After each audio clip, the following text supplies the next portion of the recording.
February 2025. And today, as always, we'll take a look at commodity reports and activities from selected exchanges on the opening bell. Business news stories from around Africa and the rest of the world will come to you on Global Business. We'll also take a look at issues affecting businesses in the southeastern part of Nigeria on the Eastern Business Report, and then finally activities and conversations from around the markets will come to you on Afia. The Afia Business Morning takes center stage every weekday, 10 a.m. to 12 noon. My name is Ubong Kings.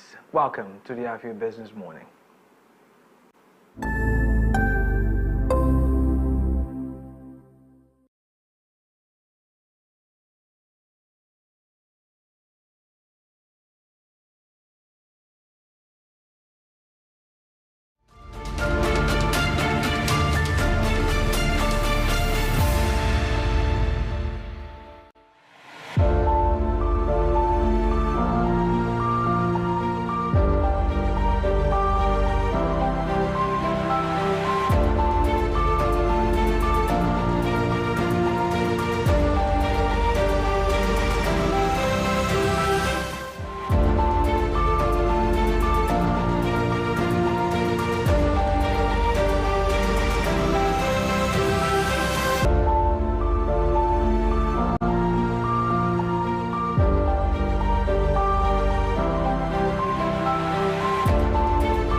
Trading on the floor of the Nigerian exchange is open today. The exchange in London opened an hour ago. The New York exchange is yet to open, while in China, opening bells went off at 2 a.m.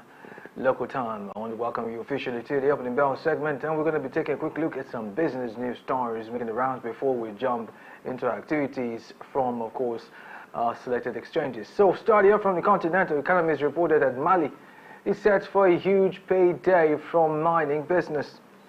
It's reported that Mali, considering the overhaul of its mining industry, is expected to collect 750 billion CFA funds in the first quarter of 2025.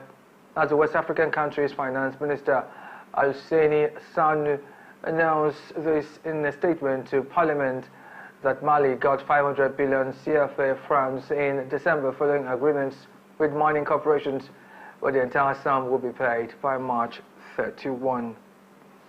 Away from that to the global economy, EU companies forced to seal operations in China, of course, over the backdrop of harnessing competitiveness. It's reported that European companies in China under increasing pressure to separate their China-based functions from their global operations in response to stringent regulatory requirements and escalating geopolitical and trade uncertainties, according to a new report by the European Union Chamber of Commerce in China.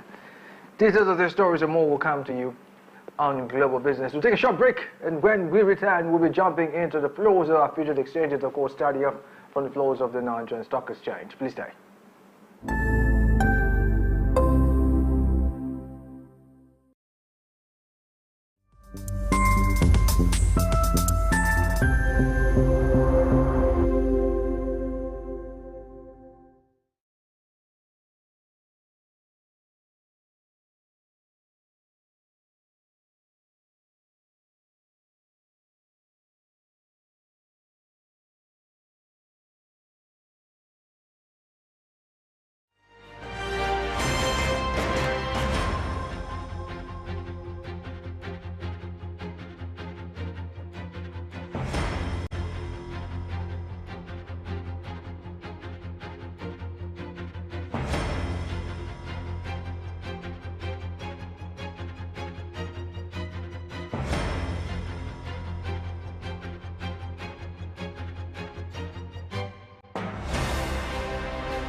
Glad to have you rejoin us, and now we're moving right to the floors of our futures exchanges, starting on the floor of the Nigerian Stock Exchange this morning, where the NGX All-Share Index, as at the weekend, closed on a low, falling by 0.08% to close at 105,451.10 points. We're interested to know that a total of 1,483,930,959 shares, valued at 19,393,718,820 naira 27 kobo were traded across 12,877 deals, with equity capitalization of 64,302,781,732,049 naira and 25 kobo. Now we'll take a look at the biggest gainer of the day and losers as well. Well, I'm interested to know that the biggest gain of the day was CI Leasing, which rose by 10%. The gainers were the likes of Honeyflower, Transex Sport, RT Briscoe, and NSL Tech. However, on the other hand, Suno showed up the losers list with a decline of 9.99%. Other losers were the likes of EU Shell, Sky Avian, Dark Communication, and Sovereign Insurance. And away from that, we'll take a break. When we return, we're looking at activities from other selected exchanges. I'm talking about the likes of the New York Stock Exchange, the London Stock Exchange, and the Chinese Stock Exchange, which of course comprises the Shenzhen and Shanghai exchanges. You have a business morning indeed. Opening bell. We'll be right back after this time out. Stay tuned.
Great to have you rejoin us, and of course it's still the Afia Business Morning, and you are watching Opening Bell. We're moving straight to the floors of other featured exchanges, and we're continuing with activities on the New York Stock Exchange this morning, where reportedly is all dips in index values across board.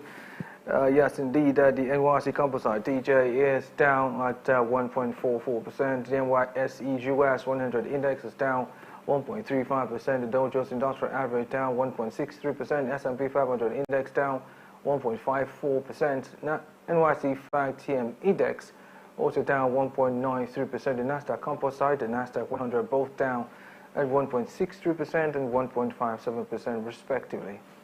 Moving on to the exchange at London, oh well, it's also all dips. Index values across board. FTSE 100 is down 0.86%, FTSE 250, FTSE 350, FTSE All Share Index all down at 1.36%, 0.92% and 0.92% respectively. Now the question is, will this be the same order of events as we go to China? Well, stopping off at the exchange at Shenzhen, it's also all dips in index values across board. Shenzhen Composite Index is down 1.80%, ZSE Composite Index down 2.22%. The China Index is also down at 1.76%. And while we remain in China, let's move on towards Shanghai, where the repeat is the case, is all dips yet again. SSE Composite Index is down 1.38%. SSE 50 Index down 0.75%, Star 50 Index down 1.13%, SSE 180 Index down 0.97%, SSE 380 Index down 1.49%, and CSI 300 Index is also down at 1.25%. We'll take another break. When we return, we'll be looking at commodity prices as well as a consumer price watch in the open market. And we want to follow this program, join in on the conversation on our dedicated Afia Business YouTube channel. Kindly tap and search bar www.youtube.com/Afia Business. While you're there, do hit the like button. Remember, you should subscribe so you get notifications on all business-related content coming to you from Afia TV. The Afia Business Morning and indeed Opening Bell. We'll be right back after this time out. Stay tuned.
Welcome back. I am Ubong Kings. It's still the Afia Business Morning. You're watching Opening Bell right here on Afia TV. It's time to check in on commodity prices, and we'll start with precious metals. And incidentally, is upward movement for gold today, and indeed all precious metals, as far as the chart is concerned this morning. Gold is up at 0.00%. It's an appreciation of the sort, but of course, we'll leave it where it is. Silver is also up at 0.00%. It's an appreciation of the sort as well. Palladium also up at 0.29% and 1.60%. Energy, on the other hand, is our next point of call. Is a mixture of rises and dips in index values across board, with more of rises than dips. The only two commodities that are down here are coal and oil bonylite, which are both down at 0.81% and 2.84%. However, natural gas is up at a whooping 7.78%. Ethanol follows closely at 3.69% up. Oil Brent is also up at the same value of 3.69%. Brass River and Kwaibo both up at 1.55% respectively. Moving on, let's check out the activities as far as industrial metals are concerned this morning.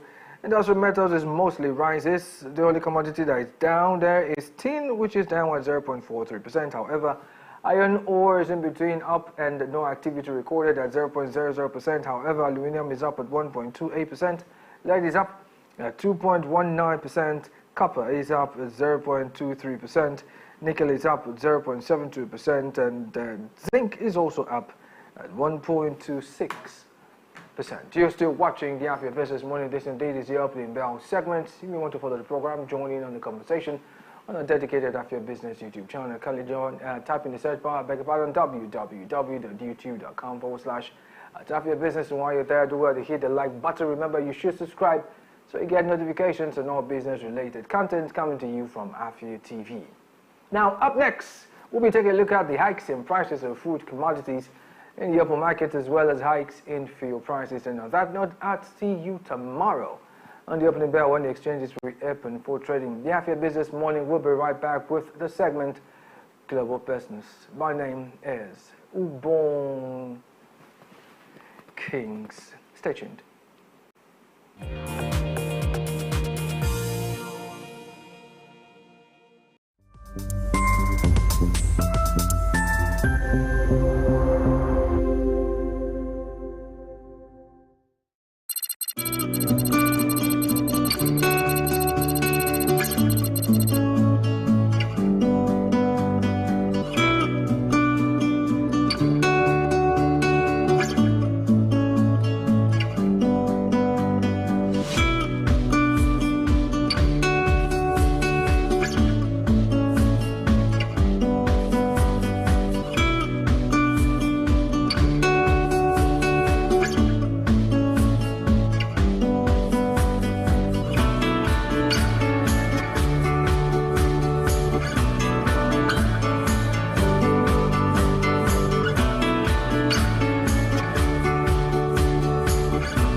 It's a brand new week and another opportunity for us to gist and me to tell you, bring all the spice, all the things that are hot, trending and exclusive on social media. Sometimes I know there's constructive criticism. I know that you know how to quote it. So for the people that don't understand, I want to be like, oh, why are you doing this? Please, I'm not a cross-dresser. I'm only doing this because of the money on Facebook.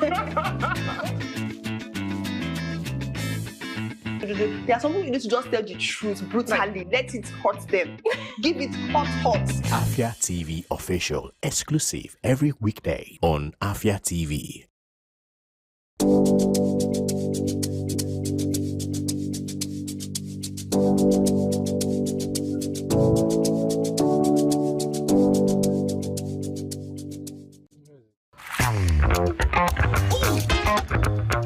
Time check, it's 2 p.m. and it's time for us to vibe, chill, and relax. Ladies and gentlemen, welcome to Lunch Break on Afia TV. So Lunch Break is all about the music, it's all about fun, it's all about entertainment, it's all about entertaining gossip and stories from social, it's all about the latest trends, it's about what's lit, it's all about the games with our guests, and yes, in general, I like to say it's all about the vibes and vibes only.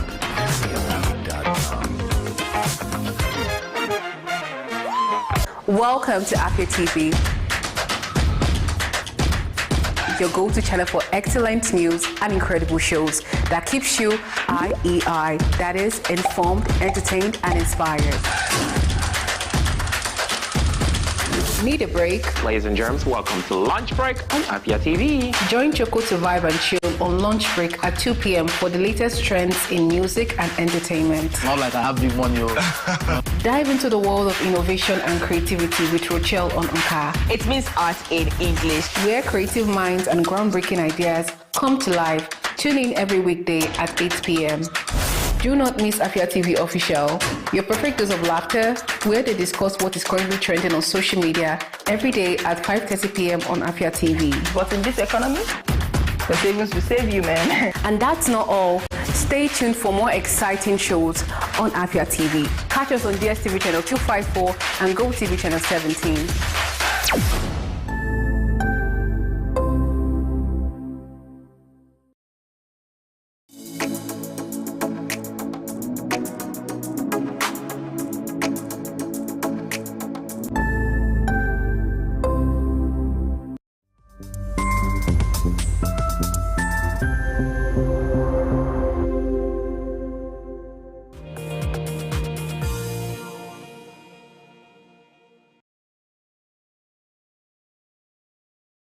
Thank you for rejoining me on the Afia Business Morning, and this is Global Business. Well, we'll take a look at business news stories around the continent of Africa and indeed the rest of the world. My name is Ubong Kings, and here are the headlines that we are tracking at the moment. Starting off from business news stories from Africa, where it's reported that, well, Mali is set for a huge payday from mining business. And outside Africa now, EU companies forced to silo operations in China. And still from the foreseen economic cost of California wildfires damage will be one of the things we're going to be looking at this morning. We'll bring you details of the stories and more right after this time out. Stay tuned.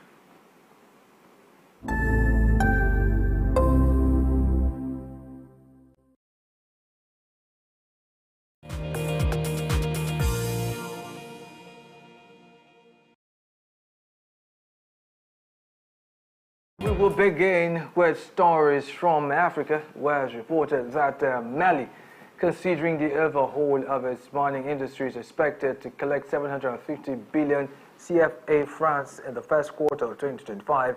As the West African country's finance minister, Aluseni Sano, announced in a statement to his parliament that Mali got 500 billion CFA francs in December, following agreements with mining corporations where the entire sum will be paid by March 31.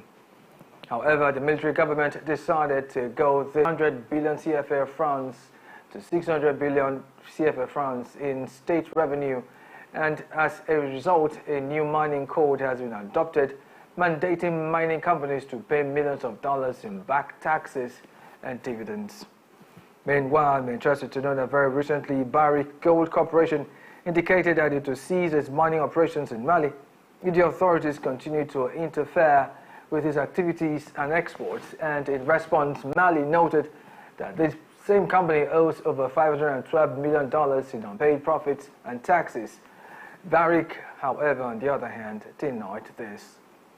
Now, for me, if you ask me, the last paragraph of this particular story jumps at me.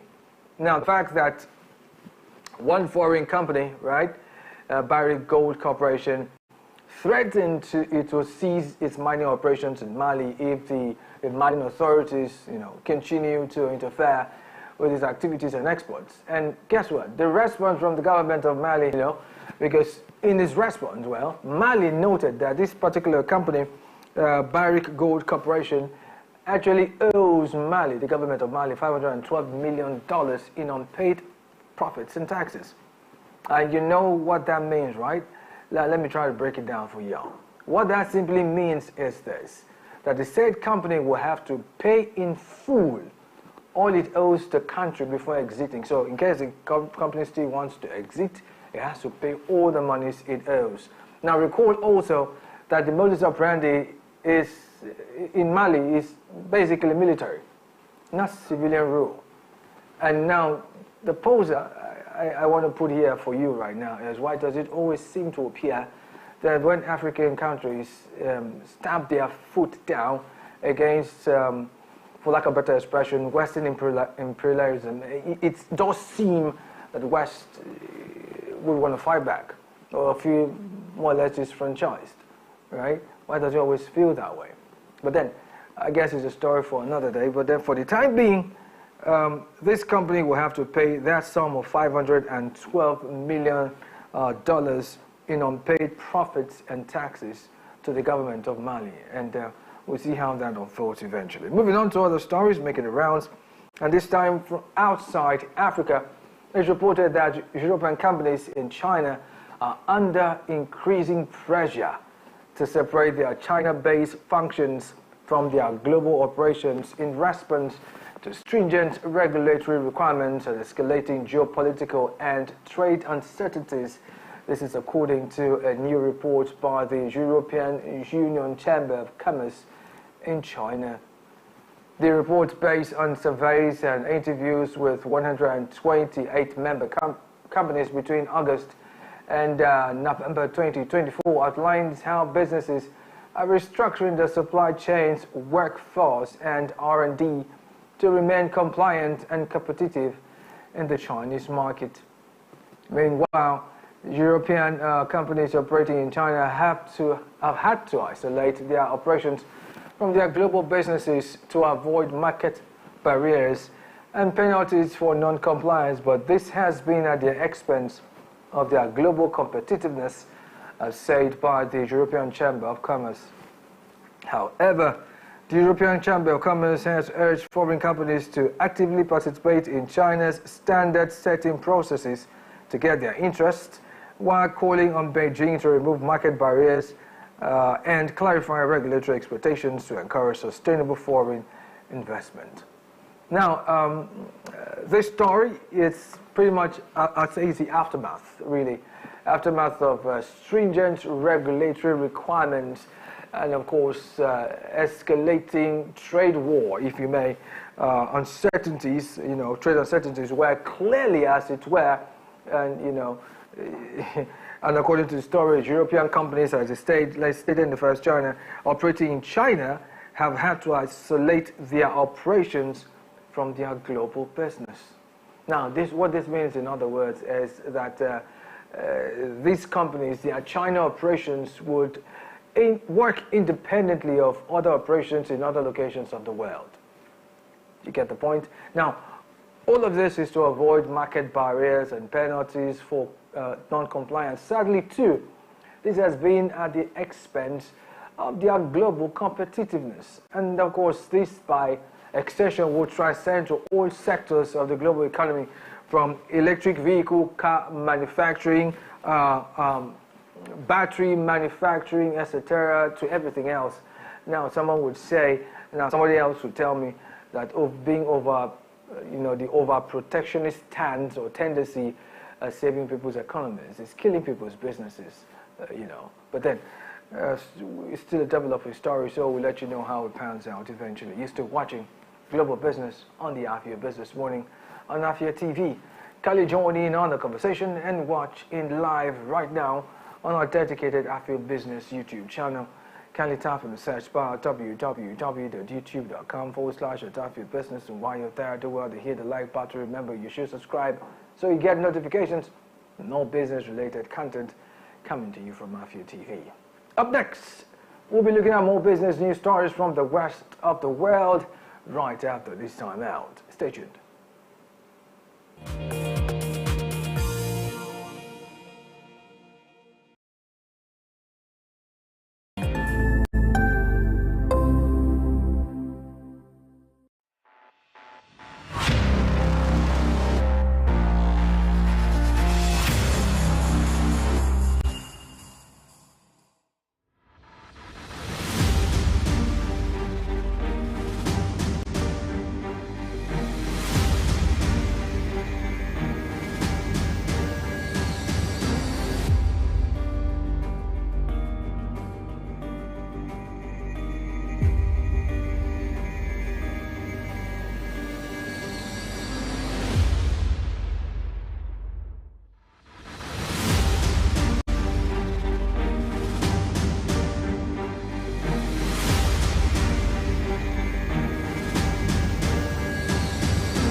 Welcome back to the Afia Business Morning right here on Afia TV, and you're still watching Global Business. Now to the rest of our stories.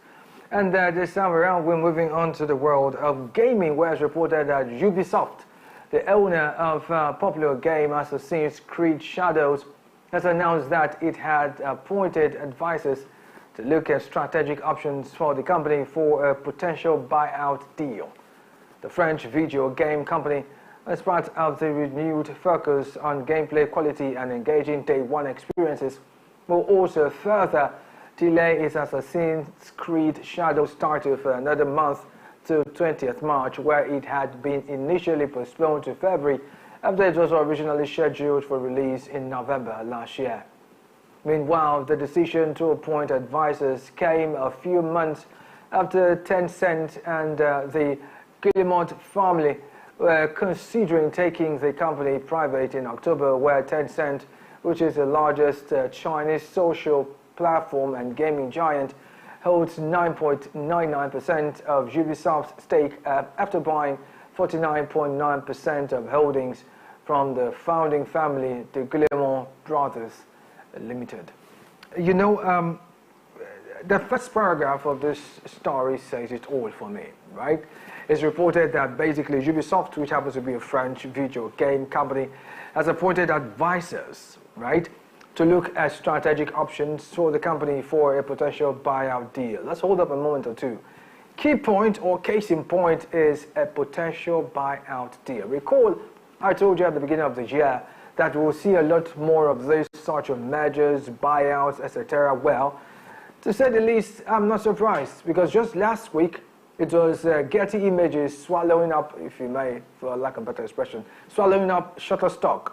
Now it is the makers of Assassin's Creed game who are potentially looking for and preparing for a buyout.